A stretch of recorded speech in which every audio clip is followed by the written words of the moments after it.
Newt Gingrich here, and I'd like to invite you to listen to my podcast, Newt's World. Most people know me as the former Speaker of the House, but I'm also a historian with a wide range of interests. I enjoy talking with fascinating people who are doing extraordinary things. I release 3 episodes of Newt's World every week, and I want to invite you to listen. Hopefully, we'll both learn something new. Listen to Newt's World on the iHeartRadio app, Apple Podcast, or wherever you get your podcast. All right, Hour 2, Sean Hannity Show this Friday, 800-941-SEAN, our number. You want to be a part of the program. So this is Bill Gates saying that out in Arizona that we'll have 400,000 votes counted by next Tuesday. Listen. When do you anticipate the votes will be counted in total, those 400,000 plus votes? Well, we will be going into next week. There's some onesie-twosies, again, pursuant to Arizona law, but I think that we'll see the lion's share here wrap up by early next week. Early next week, can you give me a day? Are we talking Monday? Or maybe, as long as you won't hold me to it, but I think that's what we're looking at this point. Maybe Tuesday, possibly Wednesday, Thursday, or Friday. We just don't know. And everybody is just sitting here thinking, how is this even possible? How do people end up with faith and confidence, in the system when 47 other states are able to give their election tallies, the day of or the next day after election day?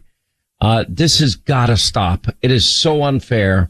And you know what? It undermines all integrity in this system, and people then end up with a lack of confidence in the results on either side. And then you get called an election denier. Okay. Well, who would ever put up with this insane system? Nobody that has, a reasonable mind. Anyway, Kari Lake is back with us, the Republican gubernatorial candidate going up against Katie Hobbs, who's in charge of this election debacle out there in Arizona because she wouldn't recuse herself, which obviously she should have because of a clear conflict of interest. So, Kari, here we are, and this is what I want to ask you is, yesterday we were at a point, with 650,000 votes remaining, and we expected somewhere around 400,000 of those to be day of drop-off votes. In the case of Blake Masters, you were doing a little better. He was getting 68% of those day-off, drop-off ballots. If that pattern would hold, he would then be elected senator. Now I don't know what to think. What are the new numbers today? Are we back up to 1 million or what? Well, I just got some information from my team, and they say there are approximately 548,000 statewide votes to count. The majority of these are those folks who walked in and handed their filled out ballots to the folks at the polling places. So they were the mail-in ballots that they hand delivered because they don't trust the system. And we think we're going to do well. Blake needs 60.5% of those votes to go his way, and I need 52.5% of those ballots to go my way in order to win. And so I think I'm going to win. And I think Blake has a pretty good shot. The sad thing is the way they count votes in this state, it ends up where the Democrat votes are counted first and the Republican votes are counted last. They count all the early mail-in ballots. We've been collecting mail-in ballots for a month in Arizona, and all of those are counted first and tallied up. The very last ones they count are the people who hand deliver their ballot on Election Day. So by voting on Election Day, you're almost punished because those are the very last ballots they count. And we need to change the system. The system is a circus. Our elections are run like a circus. We've got clowns running the show, and we need to change it. And when I'm elected, and I am going to be the next governor, I'm 100% sure of that. On day one, we're going to call a special session, and we're going to get to work to reform our elections so that the good people of this state know results on election night. It is, as I've been pointing out repeatedly here, it's inexplicable at this point. How, yesterday we're at 650,000 votes. So did they count 100,000 votes last night or what? I don't know. That's a good question. You don't know. So these numbers come out of thin air. I know there were a number of drops. How did they come in? And do we know where they came from, or is it just a guessing game? it's kind of a guessing. Well, my team would know, but let me look. I'm literally getting text messages from my team. I'm trying to kind of sort through and see which ones I should read to you. If you want me to read them all, I will. Read them all. It says the 4,600 from drawer 3. I don't know if your audience knows what drawer 3 is. Draw through. Let me explain to people. On election day, when the tabulators weren't working, people were given options. Option A was to go to another polling place where the tabulator apparently was supposed to work. 20% of tabulators on election day, we were told, were not working. Or drawer 3 was, or you can fill out your ballot, put it in this box, this drawer right here, and it'll be counted after the election. So I think you said there are 17,000 votes in that batch. 17,000. So this is what the update I'm getting from my team. The 4,600 from drawer 3 tabulated last night now go to adjudication.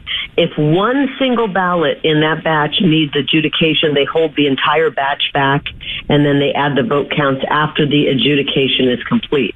We expect the results from that 4,600 drop tonight. Those should go heavily our way, Sean.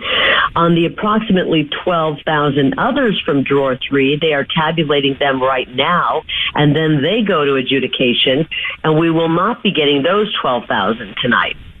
After all of drawer 3 tabulated, then they will begin tabulating the Holy Grail, what we've been waiting for, the election day drop-offs. They're called late earlies. Then those batches will go to adjudication. So I do not believe we are seeing any of those ballots dropping tonight. Those are the ones that are going to go hardcore for me and Blake. Those are the people who have distrust in our elections. Those are the people who've been following every nuance and every bit of details that stem from the November 3rd, 2020 election. Those are the people that have been called and labeled election deniers for 2 years. And those are going to go our way. So let's just put ourselves in the mind of a Democrat. You're looking at the vote count right now, and your candidate is up. In the case of Mark Kelly, he's up by whatever points he's up. In your case, it's almost a dead heat race with Katie Hobbs, but she's maybe up a point and a half, 2 points, whatever it happens to be at this moment. And imagine you're a Democrat, and now we have 548,000 votes, the vast majority of drop-offs. And let's assume that the percentages remain the same, and let's assume the percentages of draw 3 are going to go heavily your way and Blake Masters' way. And then all of a sudden, these votes are going to be counted, and things are going to flip dramatically. And if you're a Democrat, are they going to be screaming, this is unfair, this is unjust, this is not accurate, this can't be true, we've been leading the whole way, now in this final moment, you're giving into Republican pressure, I don't trust the system. Is that what's next? Are we going to have a bunch of Stacey Abrams running around? You know, we could. I mean, and this is the problem, Sean, with the way we've been doing our elections. And shame on our elected officials and so-called leaders who put their head in the sand after 2020 and kept repeating the mantra, it was a perfect election, when it wasn't. I've been sounding the alarm since then, at risk of people yelling at me and calling me names. We needed to make serious changes to our election, and they didn't. And so we're still, every election we've got one group or another saying what's going on. And both sides are right. We do need to reform our elections, and we will reform our elections. I think this is the final straw. People won't take another election run this way. But, you know, we'll see what happens if they start counting. I will tell you this. Last night we knew the bunch that was coming out was still heavy Democrat votes because we know where they're coming from. And I will tell you this. Katie Hobbs, my opponent, should have done a whole lot better. She gained votes, but she should have gained more votes. So even when the drops are supposed to go their way, they're not going big enough their way. And they're running out of ballots to count that are going to go their way. And they're holding these votes that are going to be the red Republican hardcore MAGA crowd. Those votes have not been touched yet. And we're waiting for those. You know, I mean, this is why I'm saying it's unfair to everybody. All right, quick break. We'll have more with Republican gubernatorial candidate Kari Lake on the other side. 800-941-SEAN, our number if you want to be a part of the program as we continue. We'll get to your calls straight ahead on this Friday. Newt Gingrich here, and I'd like to invite you to listen to my podcast, Newt's World. Most people know me as the former Speaker of the House, but I'm also a historian with a wide range of interests. I enjoy talking with fascinating people across a variety of topics.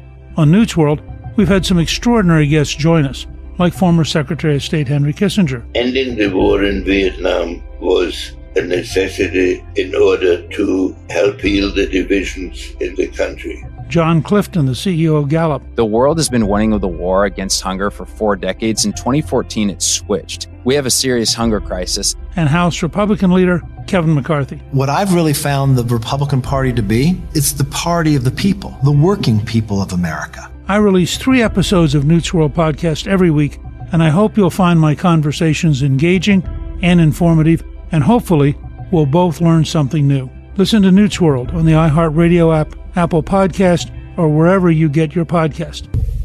Newt Gingrich here, and I'd like to invite you to listen to my podcast, Newt's World. Most people know me as the former Speaker of the House, but I'm also a historian with a wide range of interests. I enjoy talking with fascinating people across a variety of topics. On Newt's World, we've had some extraordinary guests join us, like former Secretary of State Henry Kissinger. Ending the war in Vietnam was a necessity in order to help heal the divisions in the country. John Clifton, the CEO of Gallup. The world has been winning the war against hunger for 4 decades. In 2014, it switched. We have a serious hunger crisis. And House Republican leader Kevin McCarthy. What I've really found the Republican Party to be, it's the party of the people, the working people of America. I release 3 episodes of Newt's World podcast every week, and I hope you'll find my conversations engaging and informative, and hopefully we'll both learn something new. Listen to Newt's World on the iHeartRadio app, Apple Podcast, or wherever you get your podcast. All right, we continue with Kari Lake, and she is the Republican gubernatorial candidate out in Arizona. And yes, we have another election mess out in the state of Arizona, just like the state of Nevada, just like the state of Alaska. None of it surprising, but it is a national embarrassment and disgrace. I'll be honest, I'll put myself in Democrat shoes if I was out there and we have these day of dropped off votes. That fits the profile dramatically of a conservative Republican voter that does not want to risk their vote not being counted by putting it in the mail, but they felt compelled enough to actually, they know they want their vote counted, so they decided to drive it in and put it in the box themselves so they know that it's going to be counted. Those day of votes will go heavily. They have been going heavily for both you and Blake Masters. Now, if I'm a Democrat and you have a lead into, for an entire week, and then all of a sudden those votes that we're talking about start getting counted, and then your lead starts to evaporate to the point where you're now behind by X number of votes. If I was a Democrat, I'd say this is total, complete BS. I wouldn't want to believe it. I would think there's something nefarious going on. You can't prove it. Especially when the media has been covering these stories. Oh, wow, they're ahead. They're not really ahead. They're not really ahead. They just the vote hasn't been counted.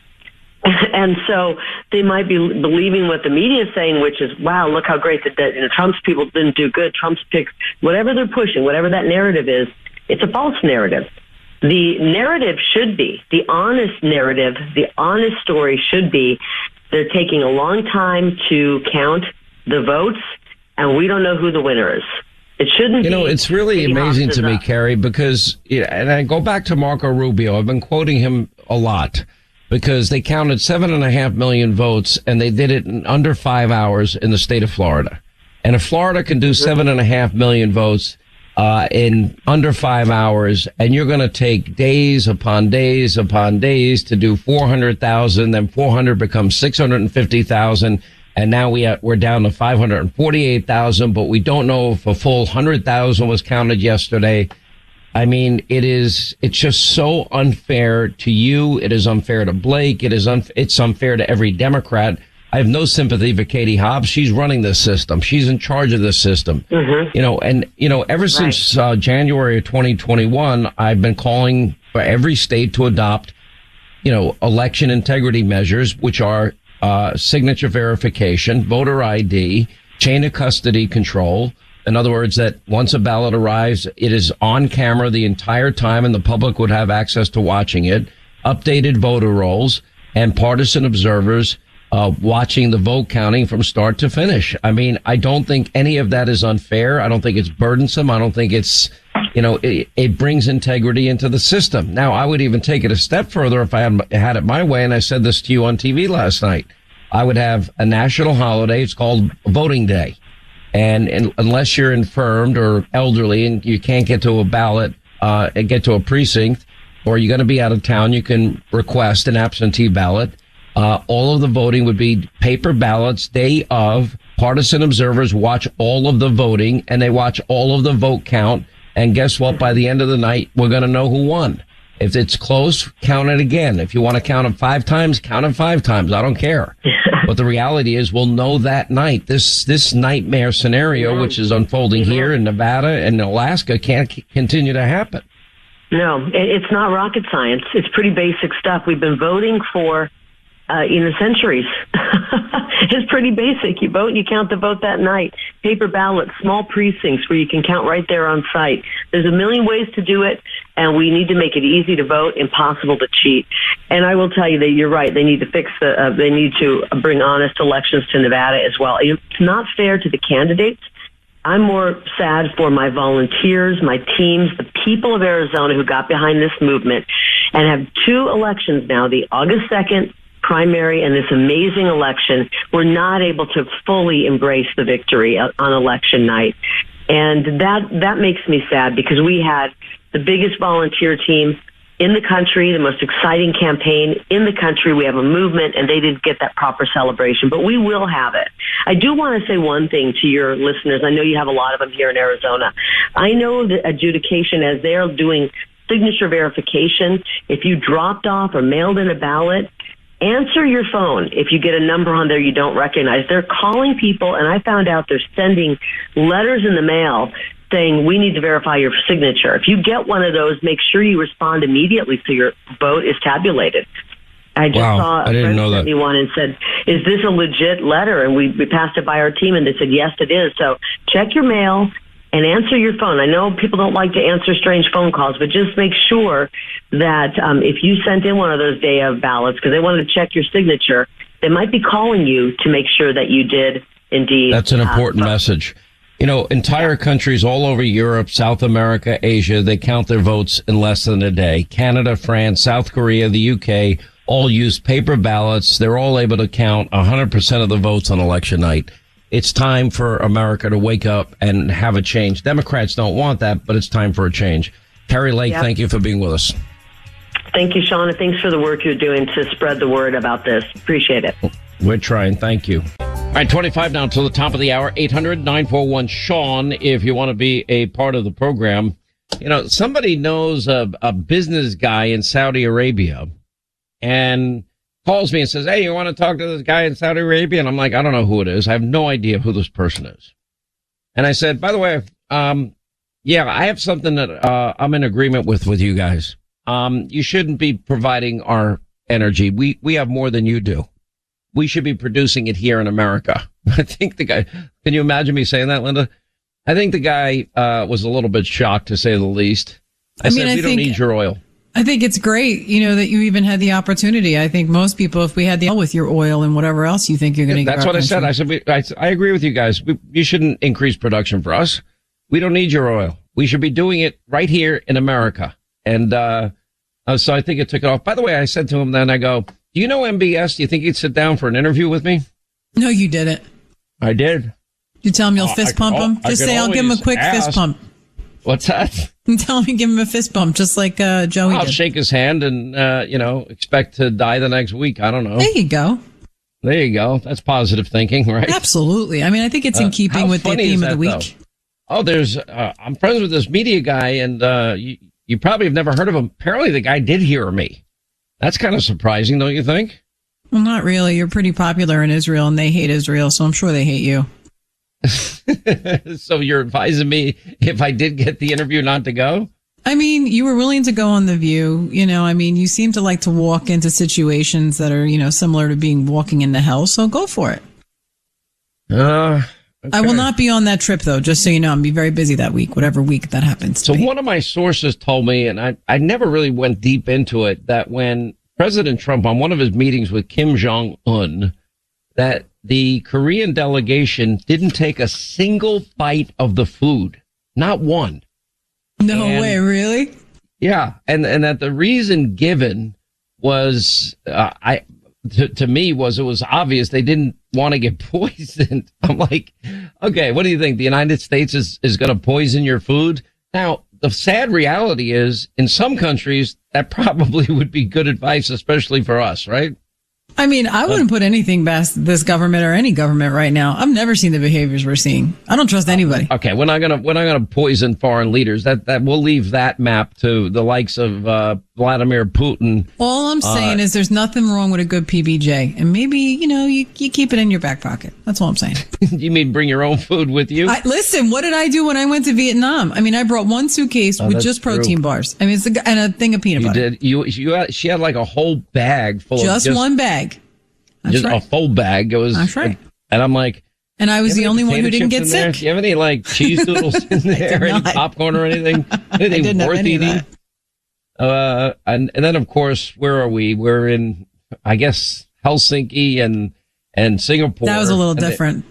And every day my room is getting swept for bugs in case I'm being spied on. I'm like, oh man. Well, you were. I mean, that was a real thing.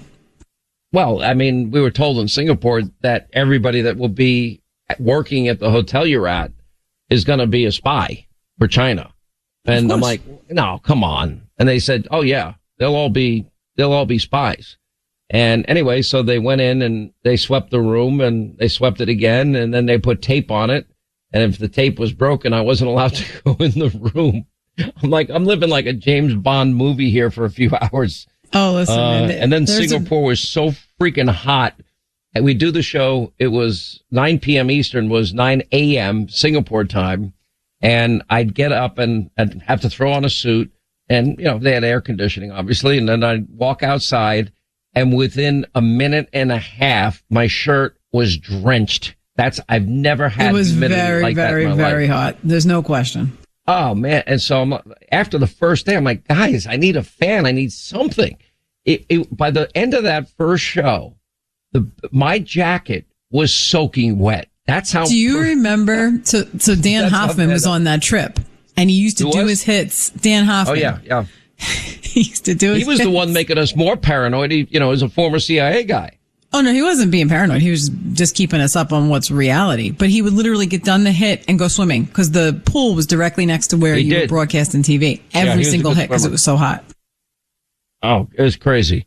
It was. But then I'd do the show every day. And in the breaks, I would get up and I would literally stand in front of this blowtorch of a fan and booming all over me just to, cool me off. It was so much sweat. I'm like, this is unreal. It was a very bad 80s video double time for this. What? It was a bad 80s video for sure. You in front of the fan. It really was. So bad. Man. Anyway, let's get to our phones here. 800-941-SEAN if you want to be a part of the program. Let's say hi to Gloria. She's in Indiana today. Gloria, happy Friday. Glad you checked in. How are you? Happy Friday, Sean, and I appreciate you and Linda. Well, I'll tell you what, I'm just so, as everybody else, I'm so frustrated with this. It's so unacceptable. I was frustrated, 2020 election, and now it's even more because we haven't changed anything. And, we just need to stop being so passive and complacent about this. I mean, we actually need to call it what it is. It's just plain shenanigans. It's no good. And I really liked what Newt Gingrich said yesterday on your show on how are we 6 million votes more, but only pick up a handful more seats in the House. I mean, I'll just never be convinced that someone, the situations that are going on, we have people sitting in their basements or. Listen, I'm just going to put it very bluntly. Whether you're a Republican or Democrat, it shouldn't matter. This should be an area of agreement that this can't happen anymore. I kept, since January of 2021, I went on the air and I said, every state needs to adopt all these election integrity measures. I won't repeat them again because most of you can recite it with me. I've said it so many times. But if this doesn't, I'm from the great state of Indiana. I have confidence in our voting. We walk in with our state issued ID, they scan it, and then they'll, escort you to the voting machine. And we have our results real quick. There's no voter ID requirement in New York. I walked into my voting booth. They know me because I've been voting in the same precinct for years and years and years. And they're wonderful people that they volunteer their time to do this. And I said, hey guys, how are you? Good to see you again. What's going on? And one guy wanted to engage in political talk. I avoided that like the plague because I figured I'd be thrown in jail if I said anything. And, but no ID needed at all whatsoever. And when you think about that statewide, that should be such a fundamental integrity measure that everybody would want. Democrats don't want it. Why don't they want it? The only reason I can think of is for nefarious purposes. Absolutely. And I'm glad that in 2018, when the whole DeSantis was going on, they made those changes. And, he did win in an enormous victory. But you almost wonder, because of the way that our elections are going right now, maybe if we had those in place in those states, maybe we would see those same results with those big margins. Listen, I will tell you, it's beyond frustrating. It's disappointing. And I don't see an end in sight of this. I don't think Democrats want these measures. The obvious answer would be to do what they do in Canada and France and South Korea and the UK, paper ballots, make it a national holiday. All those countries are able to count 100% of the votes on election night, and you know who won. You have entire countries all over Europe and South America and Asia. They count the votes in less than a day. There's none of this hand-wringing, none of this, all right, we're waiting for the next drop. None of this. Are they day of votes? Are they early votes? Are they in draw 13 now we're talking about? Because the tabulators, what's a tabulator, Linda?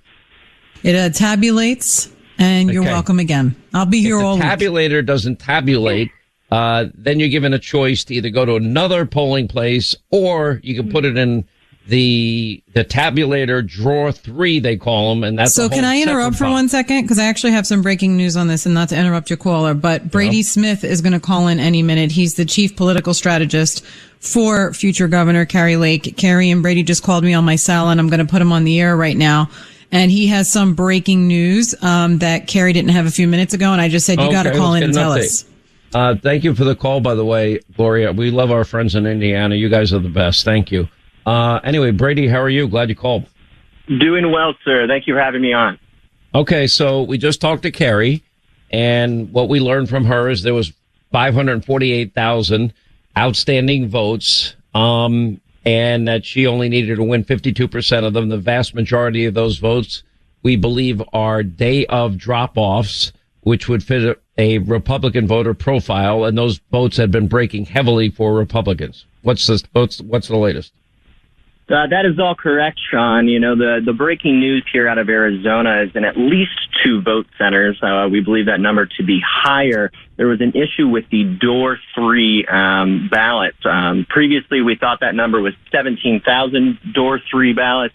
There was a issue at these vote centers where the physical barrier separating the door 3 ballots and the ballots that were tabulated was removed by poll workers on site, which caused those ballots to mix together. Now, Maricopa County has said they're going to undergo some kind of reconciliation process here to try to sort out which of those ballots were door 3 and which were not. But what we do know is the door 3 ballots are much higher than 17,000. We do not know how many yet, but we do know those will break heavily for Kari Lake.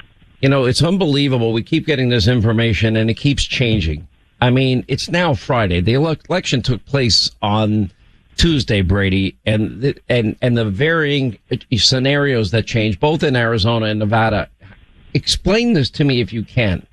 I think this really just speaks to the underpreparedness and the incompetence that runs rampant in the Maricopa County Recorder's Office. They've had 2 years. They've known that folks have some serious distrust in the system and that they needed to do this correctly so that folks have faith in our electoral system here in Arizona. But what they continue to do now is move the goalpost, and the communication out of the Recorder's Office has been lackluster on this specifically. And it's really frustrating for voters to feel like their vote isn't being heard, that their voice isn't being heard, which is why it's so important that we elect Kari Lake as governor, Kari Lake will be the governor of Arizona, and we are going to clean this up so that Arizona never has to undergo this, and you're not having to cover election results in Arizona for weeks and weeks following Election Day. No offense. I like the people of Arizona. They deserve better than this. I don't blame them. I blame election officials. The idea that Katie Hobbs never recused herself here is just inexplicable to me.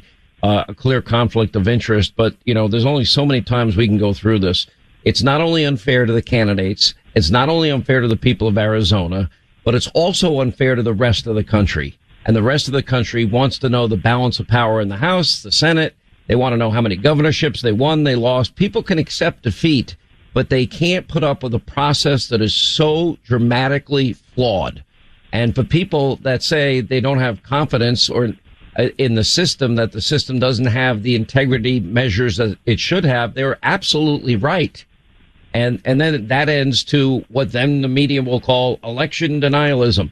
When Katie Hobbs loses this race, is she going to concede, or is she going to say, wait a minute, I was ahead the whole time, and then, the last day of counting, I lost. How's that possible?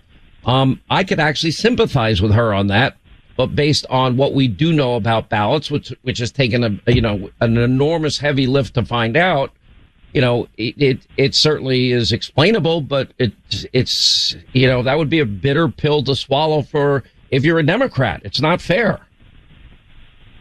I certainly agree with you, Sean. This is frustrating, not just for the people of Arizona, but for the country as a whole. I mean, when Florida has a population far larger and they're able to get election results very quickly. Now, of course, Florida's results were blowout races there, and things are much tighter here. But it didn't matter. All the votes were counted in less than 5 hours. That's the difference. Absolutely. And, they can't, we have 548,000 now, maybe more ballots that they're finding, outstanding. How many more times are we going to find more ballots in the days to come? Which has been happening in Nevada, apparently on a, hourly basis, it appears today. It's so frustrating. I can't even tell you. Listen, we do appreciate you, and I'm very confident that Kari's going to win her race. I'm worried about Blake Masters only because his percentage of margin now is much, it's a higher bar for him. He's got to win about 60 some odd percent of the vote remaining to actually beat Mark Kelly. And that's frustrating to me because it's so close, and it's just wrong on so many levels. Brady, appreciate you being with us. Thanks for the update. 800-941-SEAN on number if you want to be a part of the program. Newt Gingrich here. And I'd like to invite you to listen to my podcast, Newt's World. Most people know me as the former Speaker of the House, but I'm also a historian with a wide range of interest. I enjoy talking with fascinating people who are doing extraordinary things. I release 3 episodes of Newt's World every week, and I want to invite you to listen. Hopefully, we'll both learn something new. Listen to Newt's World on the iHeartRadio app, Apple Podcast, or wherever you get your podcasts.